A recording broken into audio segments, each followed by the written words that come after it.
We are here in Singapore at Pan Pacific. PatientsEngage is meeting Aradhana, who is the Vice President of Sustainability Initiatives at Lemon Tree Hotels Group. So Aradhana, why are you here in Singapore? Hi, I'm firstly very happy to be in Singapore. I've come here on a business trip to share best practices of inclusion, that is hiring people with disability. We were invited by the Pan Pacific Hotel Group as well as UOB Bank, and the Central District Government of Singapore was also part of this initiative. And I have come for a workshop as well as one-on-one meetings. So Lemon Tree currently has over 500 people with disability employed. That's about 13% of your workforce.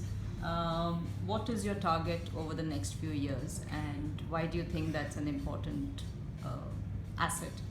Great question. So just to say, we started this work in 2007. It's been 10 years, and today we have 500 people. That's about 13%.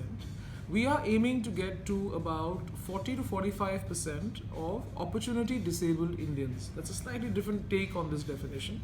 It includes people with disability, or as we call it, employees with disability, as well as people belonging to the economically and the socially weak segment. So these two segments together make what we call ODI, opportunity deprived Indians. We're aiming for 40 to 45% by the year 2025.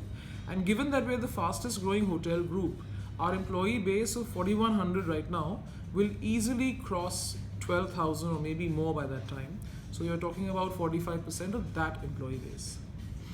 Excellent. So based on your learnings, what were the adjustments or accommodations that the rest of the workforce needed to make? Because that's a concern that a lot of organizations have as to, how will the teams function, how will the other organizations function, other employees function? Right. This is a very, very important question. What we call it is sensitization of the entire employee base. And I think the people who need to be ready to have people with disability come into the organization is the rest of the organization, that is those who are without disability. The learning and the preparation is actually for all of us. So you have to look at explaining to the team what is the reason for going after inclusion. Is it part of the business model, or is it to be considered as something else? In our case, it is very much part of the business model. You also have to equip employees with how do you work and engage with a person with disability. You have to do this disability by disability. So example, what will happen when you have to interact with speech and hearing impaired? How will it work with somebody with Down syndrome? If you have an autistic colleague, what are the things you should do and what are the things you shouldn't do? This is what we try and teach and share during the sensitization, and we take the help of experts. In Singapore, you call them job coaches. In India, we call them special educators. You take their help, because without that, a hotel company like ours would never be able to do the sensitization correctly. Great. Did you also, especially given that you are in the hospitality industry, did you have to make an extra effort to sensitize the customers? With customers, what happens is it's very interesting, because these are customers who've traveled in different parts of the world. So depending on their exposure, it could be foreigners or Indians, whoever, depending on their exposure, some of them are already pretty well aware and understand what disability is all about, and some don't. We don't do any overt communication, so there is no ad or big poster or big banner that says that there are people with disability here. What we do is during any understated opportunity, it could be somewhere on our website, it could be on the reception counter. There's a little frame, it's a digital frame. It has 7 or 8 messages in it, usually about where all we are located, about new hotel openings, about summer offers, winter offers, and so on. It's marketing communication. We put one message in that, which is called the We Care slide, basically. And it says that we hire people with disability, so it's easy for a guest to just stand at the reception and be able to notice that. The other important communication method is, especially with the deaf, they wear a kind of an introductory card on a string, and it's got a simple message on it, and they carry one in their pocket. So when a new guest tries to speak up and talk to a person who cannot hear or speak, he will quickly give the card from his pocket and show it to the guest, so that within 10 seconds he knows. It simply says, "Hi, I am so-and-so, I'm not able to hear or speak. If you write down what you want, I'll be happy to help you." So this quick communication puts the customer at ease, and he knows that, okay, now I know what to expect. So it works out pretty well, and I must say customers are very, very open-minded about this. And once they notice what's going on, they are in fact quite fascinated. And we make sure our training is good, and therefore the service is good, and that's why the customers are happy. Great. So you've been doing this for many years, and you fine-tuned the processes with various disabilities. But you must have had challenges early on. So would you like to share a couple of the challenges, especially early on when we're just starting on the program? So even though the leadership of the company was absolutely clear, starting from our chairman to the entire leadership team, that this is a good idea to do, it took a bit of convincing to tell all our operating teams, especially the leaders and the managers. It could be the manager of a restaurant, it could be the manager of a hotel. For us to really get them to understand this concept and to culturally be aligned, and especially because in hotels there's a lot of attrition. So people keep coming and going. So you have to keep aligning new teams of people. So our challenge has been to maintain this culture.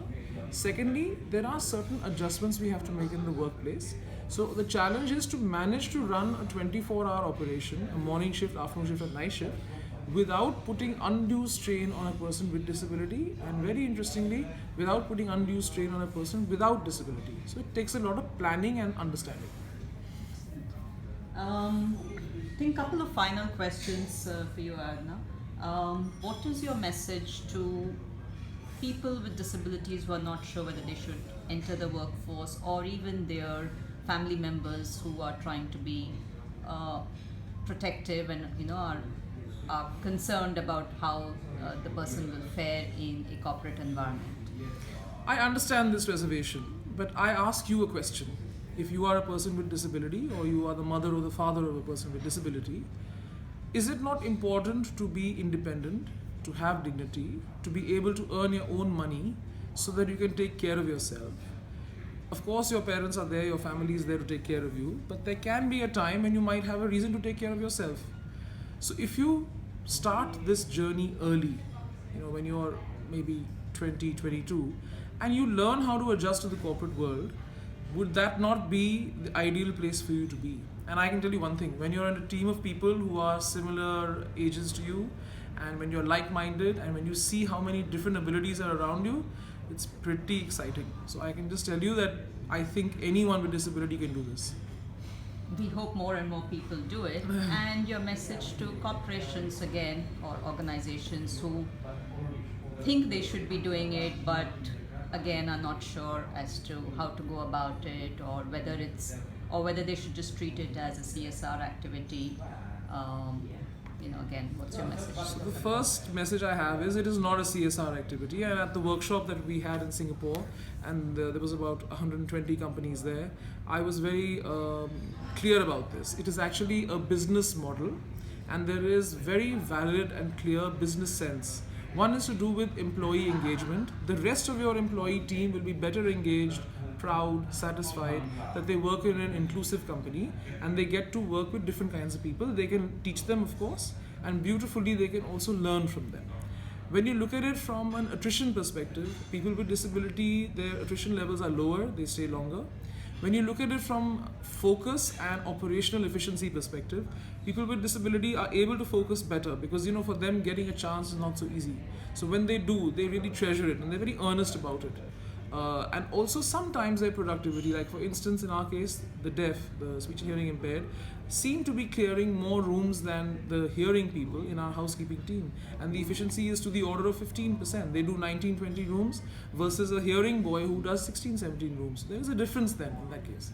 From a customer perspective, it can sometimes be a very unique feature of a brand, and customers are willing to try you out. They get good service, they become loyal, they come back. Some of them actually really like your brand and start recommending. They tell colleagues, they tell friends, and they even write on TripAdvisor. So if your customer base is engaged with you, I would like to ask all chief marketing officers out there, isn't that your job, to get customers and to keep them there?